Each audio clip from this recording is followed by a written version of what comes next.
দুইটি প্যাট মোটা গরু, বড় বড় চোখ, সাইকেল চালিয়ে তাদের খুবই জমজমক। ট্রিং ট্রিং ঘন্টি বাজে, রাস্তা কাঁপে ভরে, মাথ দিয়ে যায় তারা হাসি মুখে জ্বরে। হঠাৎ করে সামনে কি, গরু তো একটা বিশাল বড়। সাইকেল নিয়ে দুই বন্ধু পড়ে গেল ঝটপট, ধরো ধরো। বাঁচাও বাঁচাও বলে তারা ডাকছে পিছন থেকে। হঠাৎ তাদের বন্ধু আসে বিপদ দেখে দেখে।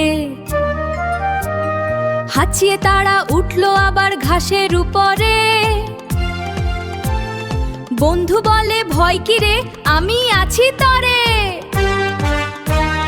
আবার তার সাইকেলে আবার হাসি গান, বন্ধুত্বের এই গল্পতে ভরলো সবার প্রাণ।